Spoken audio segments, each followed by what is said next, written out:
Olá, bom dia, paz do Senhor. Hoje, domingo, dia 13 de junho de 2021. 13 de junho de 2021 e o tempo vai passando, o tempo voa e nós vamos meditando, conversando sobre a palavra de Deus. E hoje, domingo, né? Converso com você agora às 10 horas e porque é domingo, também às 4:30 da tarde. Que Deus te abençoe, o Senhor te dê um domingo maravilhoso, especial, um domingo cheio de vida, junto à tua família, os teus queridos, em nome de Jesus.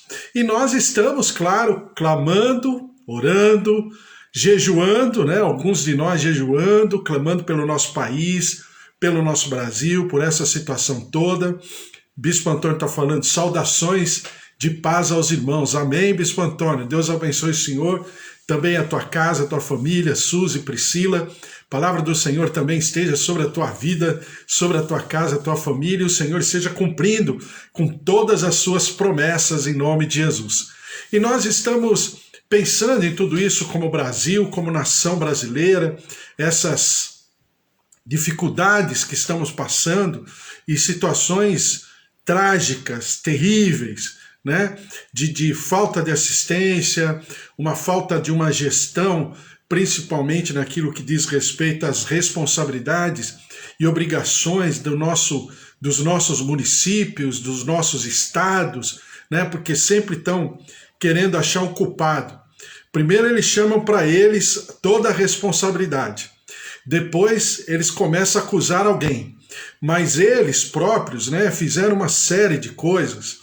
E eu sempre falo que não sou gestor, não sou administrador, mas penso eu que se eu fosse administrador ou tivesse essa incumbência, né, eu conversaria com a sociedade, com a comunidade, né? Olha, vamos, vocês do comércio dividido em três partes, né? O comércio tipo shopping, grandes estabelecimentos comerciais, comércio de rua e o comércio de bairro, né? O comércio de bairro fica aberto, não tem problema, porque o comércio de bairro é de bairro.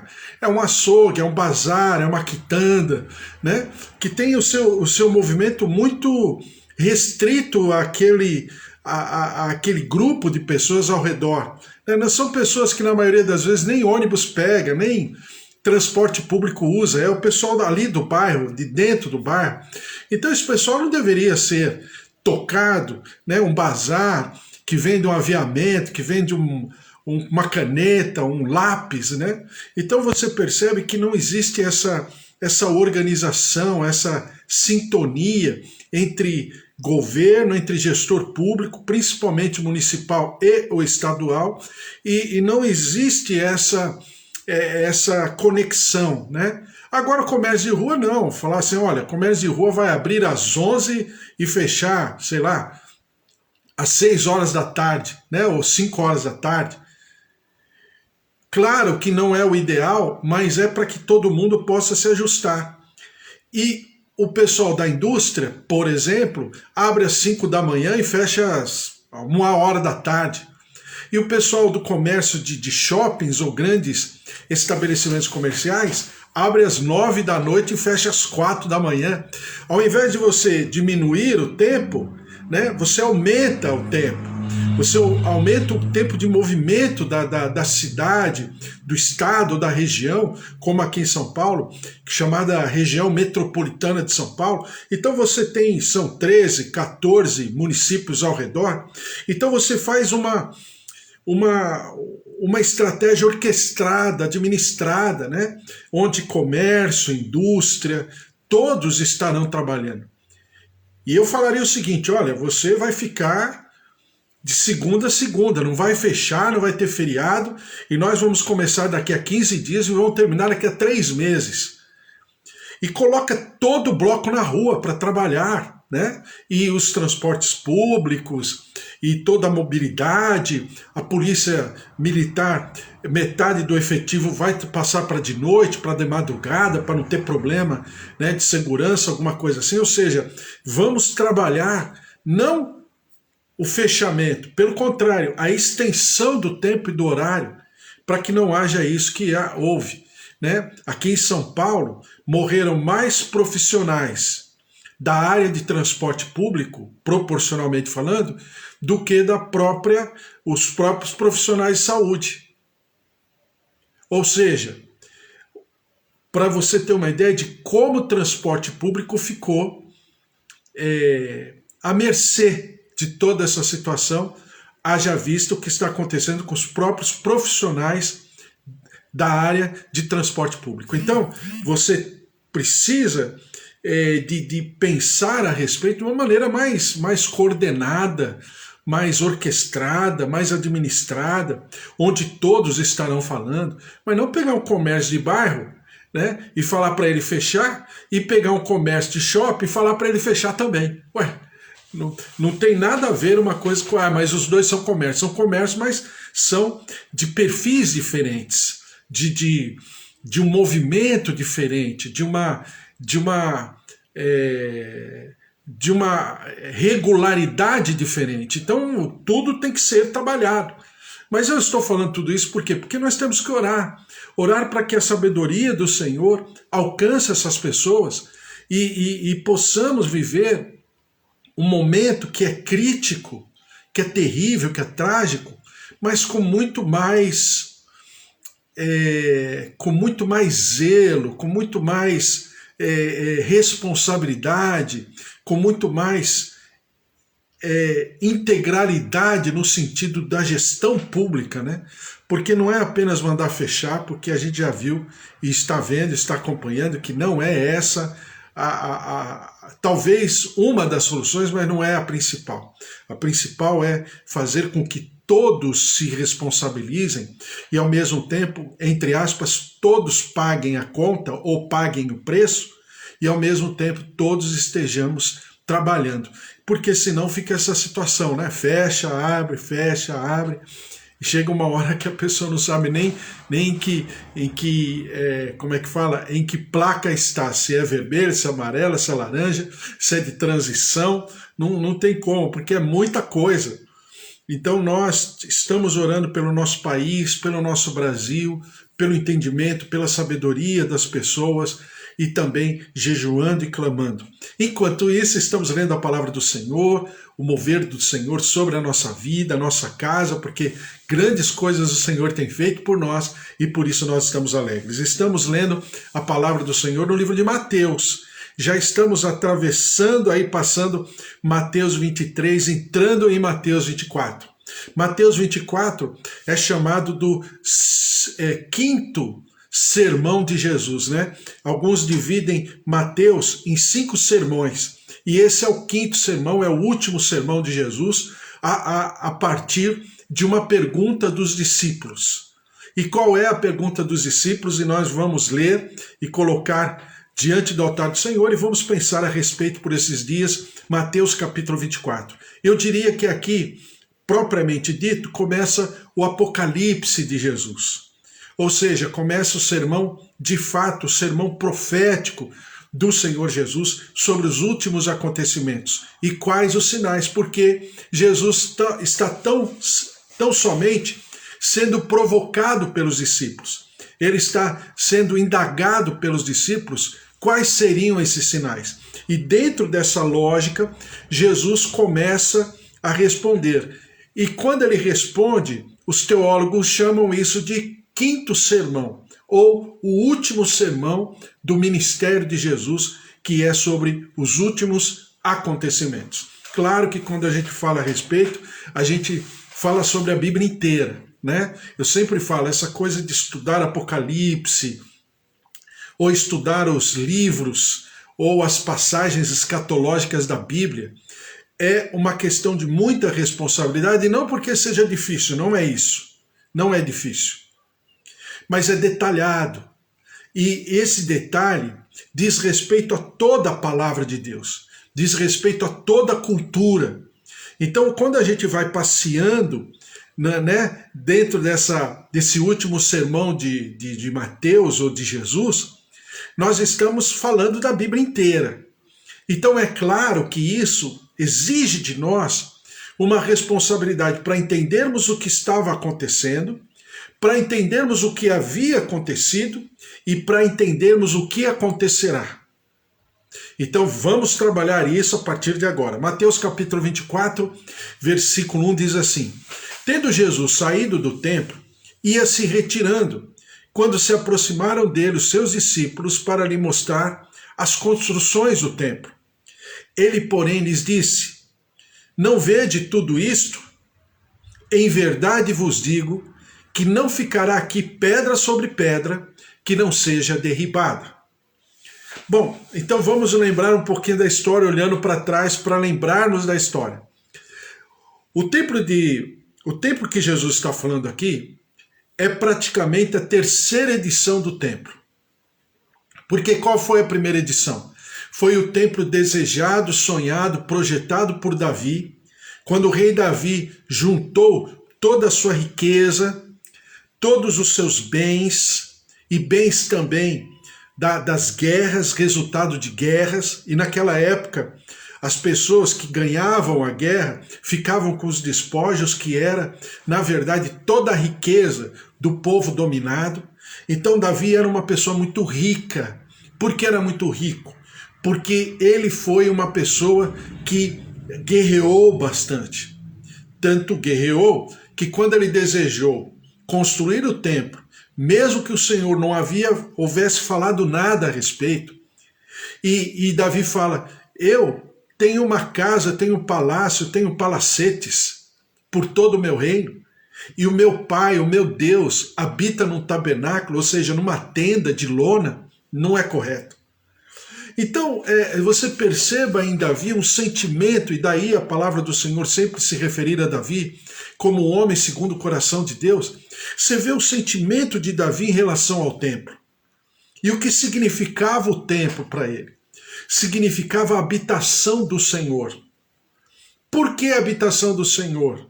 Porque o Senhor tem que estar em algum lugar geograficamente definido, territorialmente definido? Não, não. Deus é muito maior.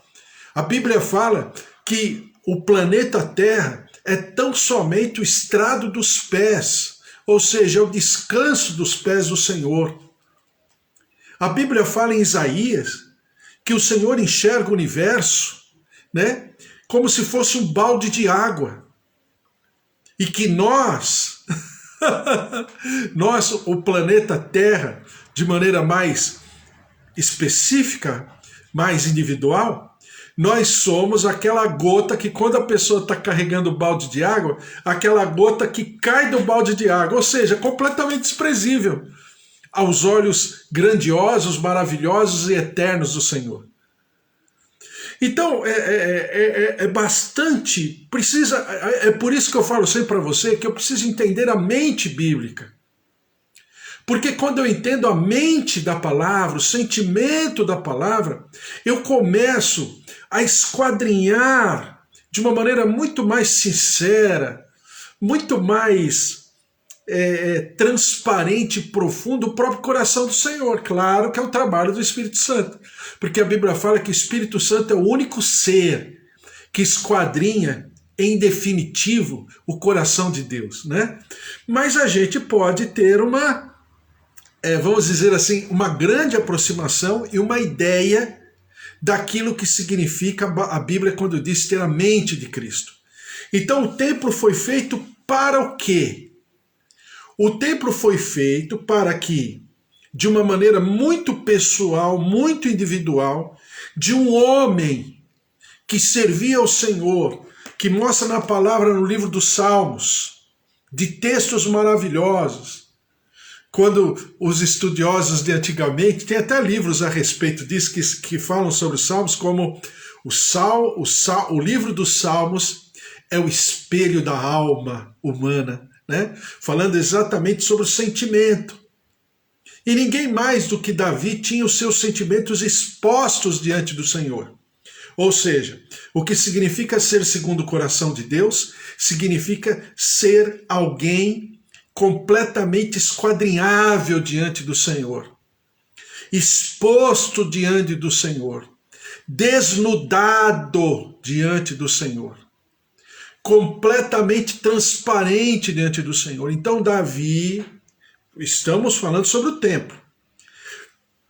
Então entendemos que Davi tinha no coração dele algo muito, mas muito profundo em querer edificar uma habitação para o Senhor. E o Senhor, num primeiro momento, lhe dá uma pequena exortada.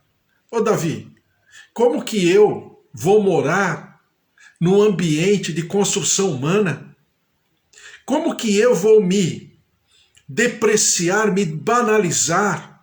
Claro que Deus falou em outras palavras. Eu é que estou contextualizando. Como que eu vou me banalizar, me fragilizar, me apequenar, morando numa construção feita por homens? Mas Davi insistiu. E Deus vê no sentimento de Davi um desejo maravilhoso de estar com Deus. Lembre-se que Davi já tinha um lugar, um ambiente chamado Tabernáculo de Davi. Fala aqui no Antigo Testamento. Anteriormente, havia o Tabernáculo de Israel, né, que foi o que o povo edificou no deserto, ordenado pelo Senhor a Moisés, mas também tinha a tenda de Moisés. Quando Moisés e o povo vão em direção à terra prometida, e entram na terra prometida, Josué, ele separa uma porção de terra, uma cidade de adoração chamada Siló, que, se você se lembrar, é onde acontece, por exemplo, né, o milagre da fertilização, né, do corpo, do organismo de Ana, quando Ana vai diante do Senhor, né, quando o sacerdote Eli conversa com Ana, e a Bíblia fala que Ana subiu a Siló, ou seja, era um local de adoração, que não era um templo. Mais tarde é que Davi deseja transformar o chamado Tabernáculo de Davi em templo. E ele insiste tanto que ele falou, Senhor, eu posso não edificar para o Senhor. Por que que o Senhor havia falado para Davi que ele não poderia? Exatamente por causa da guerra. Porque havia sangue nas mãos de Davi.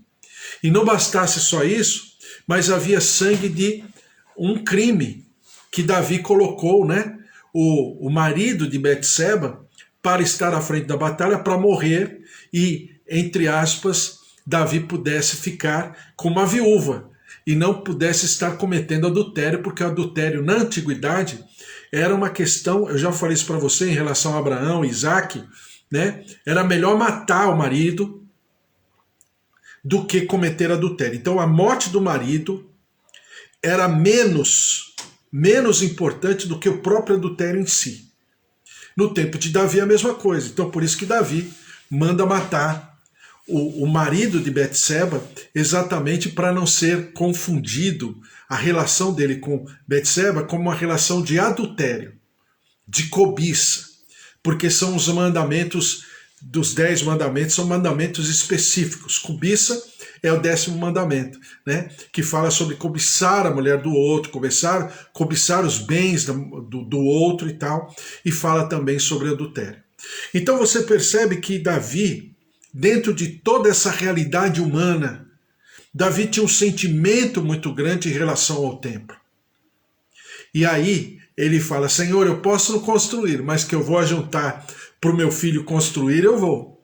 E realmente Davi faz isso. Claro que o Senhor se percebe no primeiro momento que o Senhor resiste à ideia, não obstante o Senhor ser onisciente, onipotente e onipresente e eterno, mas ele é uma pessoa caridosa, é uma pessoa que entende o coração. Então Davi queria de todo jeito fazer um templo. E o Senhor vê isso em Davi como uma qualidade maravilhosa. Quando você vê isso, aí você vai falar, poxa, mas só são 2 versículos são só 2 versículos de Mateus 24, né, falando sobre o templo, mas eu preciso falar com você e a gente precisa pensar sobre o templo exatamente na sua constituição. Porque senão eu não vou entender. E as pessoas falam sobre o templo de uma maneira ou desprezível, desprezando a construção em si, que realmente não quer dizer nada, é só uma construção, é só uma alvenaria. Claro Mas eu preciso entender a origem. Lembra que eu falo para você sempre? Porque quando eu entendo a origem, eu entendo o resultado. Eu entendo o porquê dessa consequência toda extrema de destruição do templo. Veja só o que diz assim no Salmo 27. A gente já passou pelo Salmo 27 um dia. É um salmo maravilhoso que diz assim: o Senhor é a minha luz e a minha salvação. De quem terei medo? O Senhor é a fortaleza da minha vida. A quem temerei?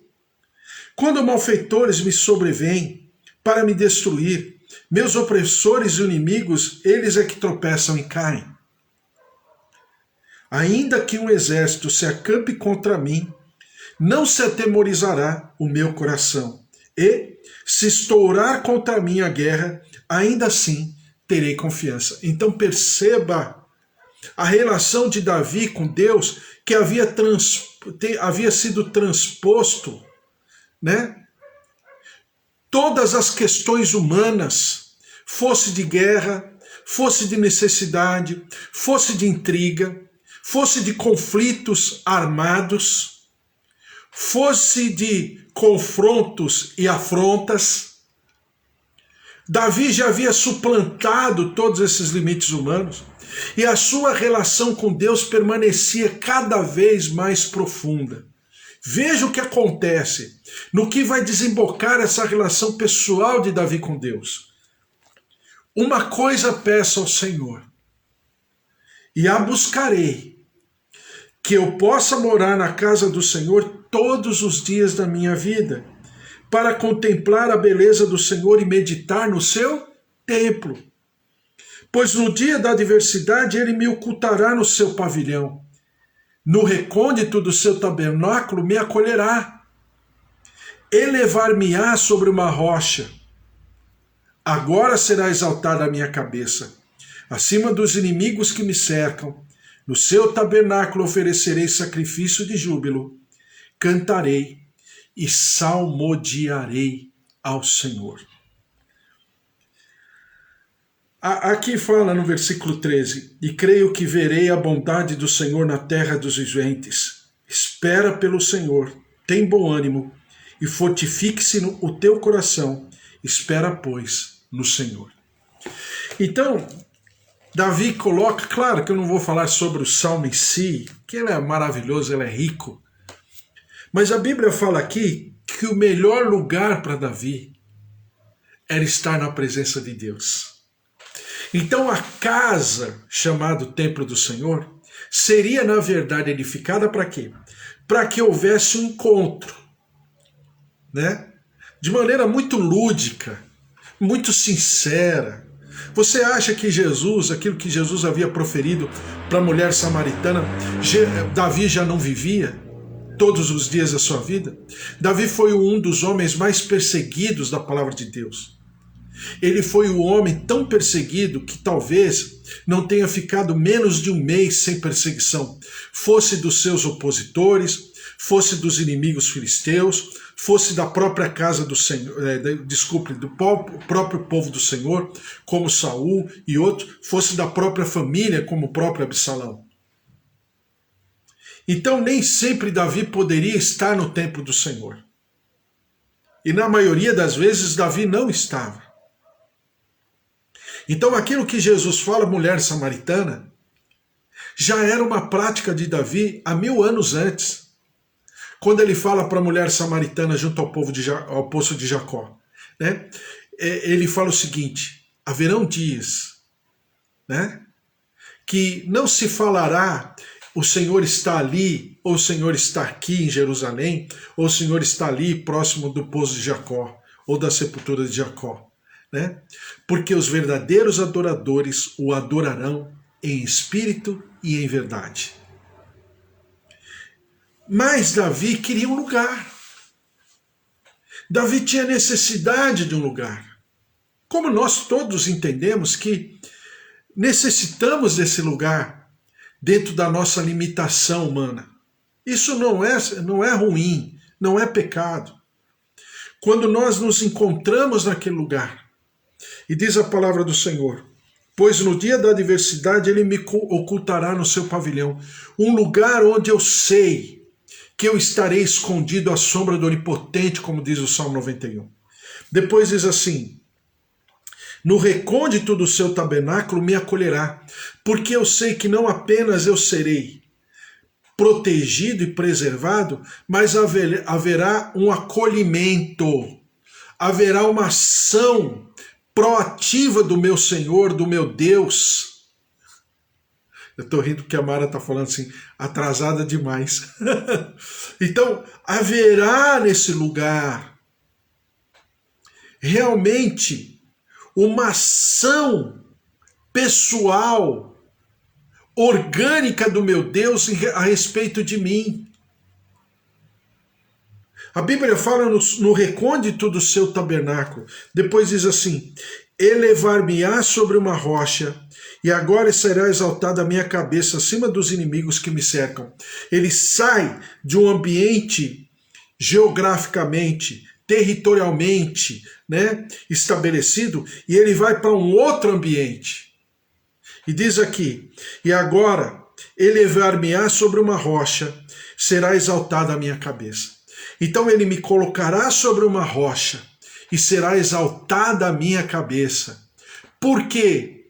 Porque ele terá na sua relação com Deus um destaque. Por causa dele? Não, mas por causa da rocha que o elevará. Quem é essa rocha? Já sabemos, é a rocha eterna, é a pedra principal, é Jesus Cristo. E diz aqui: acima dos inimigos que me cercam, no seu tabernáculo oferecerei sacrifício de júbilo, cantarei e salmodiarei ao Senhor. Então o sentimento de Davi em querer edificar uma casa para o Senhor era tão somente um local que poderia ser, separado, consagrado, para que houvesse ali uma relação, um encontro do homem com Deus, um ponto de encontro. E esse ponto de encontro seria chamado de templo.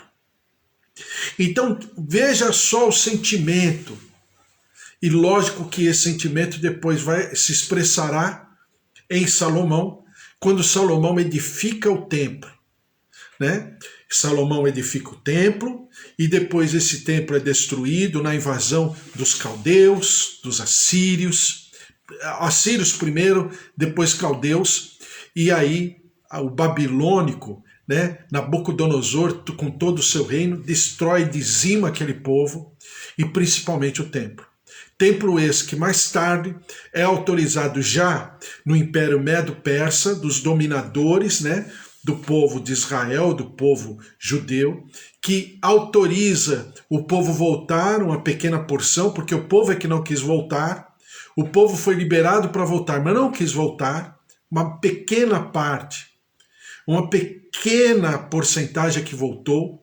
Junto com esse povo voltaram Esdras e Neemias. E aí Esdras fica com a reconstrução do templo e Neemias fica com a reconstrução dos muros. Esse templo mais tarde é destruído novamente, na chamada Guerra dos Macabeus, quando já um homem chamado... esqueci o nome dele agora.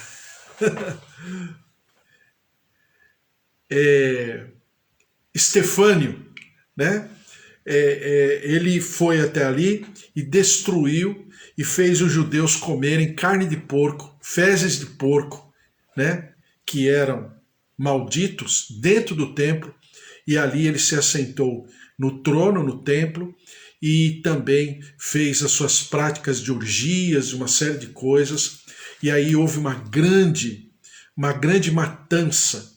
Só num dia, dizem que ele chegou a abater mais de 10 mil homens judeus, E depois, dizem que ele chegou a abater, num pequeno espaço de tempo, mais de 100 mil judeus, fora todas as mulheres, uma boa parte delas que foram violentadas, se não mortas, violentadas, estupradas. Então, você tem toda essa situação. E aí vem Herodes, 40, 50 anos antes de Cristo, e começa a reconstruir o templo. Esse templo, no tempo de Herodes, na reconstrução, Herodes fez de uma maneira suntuosa, maravilhosa. Era de mármore, a maioria das paredes, e era um mármore brilhante, um mármore lustrado, um mármore que brilhava muito. Não bastasse isso, essas paredes de mármore eram cobertas internamente por placas de ouro, placas, né, que revestiam esse mármore, que eram colocadas sobrepostas sobre o mármore, principalmente na área interna, e que eram placas de 12 metros por 3 metros, toda revestida de ouro. Então era um templo maravilhoso. Alguém disse, historiadores dizem, alguns deles, que era, ainda no tempo de Herodes o Grande, ainda era a maior construção, a maior edificação em termos de suntuosidade, em termos de preciosidade, de beleza arquitetônica, era a maior construção do mundo, ainda na época de Herodes. Então, quando Jesus vai com os seus discípulos, e os seus discípulos começam a contemplar aquele templo, não é uma coisinha pequena, não é apenas uma conjuntura de pedra. As pedras eram ricamente lapidadas por artífices do mais alto nível de toda a região, de toda a geração daquela época. E eles manipulavam aquelas rochas, aquelas pedras, de uma maneira tão delicada, que eram grandes rochas, que elas se aceitavam às outras, que não precisava de nada, apenas o peso delas sobrepostas e fechadas, né? Porque a impressão que dá na construção, pelo menos quando nós pensamos, que a pedra principal é colocada embaixo. Não. Nessas construções, a pedra principal é colocada na parte de cima. Quando fecha os arcos, e essa pedra principal, ela é como um quebra-cabeças. Toda a estrutura, né, arquitetônica de construção, de engenharia, né, civil, vamos chamar assim, ela é feita em cima de uma pedra principal. Essa pedra principal ela não era lapidada. Tanto é que quando você olha nas construções antigas, principalmente dessa região, desse período, você percebe que essa pedra principal ela tem uma aparência diferente. Por quê? Porque ela não é lapidada, mas ela como é que fala? Forçada. Se constrói tudo e depois essa pedra principal é colocada por último, geralmente na ponta do arco. Porque os arcos eram uma maneira da engenharia da época para amarrar toda a construção para que não houvesse, havendo abalo, aquela região tinha alguns tipos de abalos de vez em quando, então se fazia já para que, havendo abalo, não houvesse qualquer tipo de fragilização daquela construção. Então a pedra era colocada forçada, batida, martelada, e que ela selava toda a construção, que era uma pedra só. Então, só para a gente entender que quando Jesus está falando do templo, ele não está falando de qualquer coisa. Ainda que fosse um templo reconstruído, mas era um templo muito, mas muito suntuoso, muito grande, muito especial, cheio de cômodos, pé direito altíssimo, maravilhoso. Mas é aquilo que diz, qual era o texto? Eu esqueci do texto agora, que eu não marquei. É Jeremias. Jeremias, capítulo 7. E a palavra do Senhor fala aqui de que o povo, na época de Jeremias, mas também de maneira profética, diz o seguinte: Põe-te à porta da casa do Senhor e proclama ali esta palavra e dize: ouvi a palavra do Senhor. Todos de Judá, vós os que entrais por estas portas para adorardes ao Senhor. Assim diz o Senhor dos Exércitos, o Deus de Israel: emendai os vossos caminhos e as vossas obras, e eu vos farei habitar neste lugar. Não confieis em palavras falsas, dizendo: templo do Senhor, templo do Senhor, templo do Senhor é este. Mas se deveras emendardes os vossos caminhos e as vossas obras, se deveras praticardes a justiça, cada um com o seu próximo, se não oprimirdes o estrangeiro e o órfão e a viúva, nem derramardes sangue inocente neste lugar, nem andardes após outros deuses para vosso próprio mal, eu vos farei habitar neste lugar, na terra que dei aos vossos pais, desde os tempos antigos e para sempre. Eis que vós confiais em palavras falsas, que para nada vos aproveitam. Então, Jeremias fala muito mais a respeito do templo. Por quê? Porque o templo era para o povo como se fosse um amuleto, um talismã. Ó, tem o templo, então estamos bem com Deus. E Deus está falando em absoluto. Por quê? Porque não havia o sentimento de Davi, lembram-se da história? Não havia o sentimento de Salomão a respeito do templo. Então não passava de uma construção. E que realmente não passava mesmo. Pelo contrário, se utilizava do templo para os seus próprios benefícios, como sacerdotes, os chefes das sinagogas e tudo aquilo que a gente já viu e já conversou. Então, o que é o templo para nós? O templo para nós é a nossa vida. Porque hoje a Bíblia diz que nós somos o templo do Espírito Santo. E por que a nossa vida? Porque nós achamos que, por causa de práticas, por causa de uma, vamos chamar, pseudo-religiosidade, nós estejamos, vamos dizer, alimentando a nossa relação com Deus e não estamos. Então, o que o Senhor Jesus está falando sobre o templo é o que o Senhor Jesus está falando sobre nós. Havendo a destruição do templo, ou seja, aos olhos humanos, quando nós morrermos, o que ficará do templo? Como seremos reedificados como templo do Senhor? E nós somos esse templo, ipsis literis.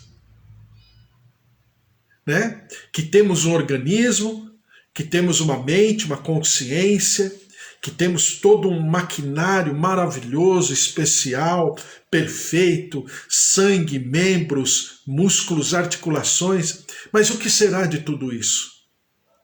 Então é o próprio Senhor Jesus falando sobre nós e nos alertando e nos exortando. Aqui nós vamos começar a entrar no sermão profético de Jesus. Lembre-se, a Bíblia fala muito mais e profetiza muito mais a respeito da segunda vinda do Senhor do que da primeira vinda. É mais da metade, né? Vamos dizer, desculpe, a primeira vinda é metade do que o Senhor fala sobre a sua segunda vinda. Pelo menos, é mais do que 100% acima. E tudo isso é falado só da segunda vinda de Jesus. Por quê? Qual a preocupação do Senhor Jesus? É por mim e por você. De a quantas andam a nossa relação com Deus e se realmente a nossa relação com Deus ela está no nível pessoal como era a relação de Davi com o Senhor. O que mais eu quero é estar na casa do meu Pai. O que eu mais quero é estar no ambiente dos seus santuários. O que eu mais quero é estar protegido e preservado no recôndito, né, como ele diz na palavra, no recôndito do seu tabernáculo. Essa é a minha vida. Nenhum lugar há melhor do que esse. Então é exatamente isso que fez a diferença. E é por causa disso que esse templo aqui foi reconstruído. mas ele perdeu a razão de ser.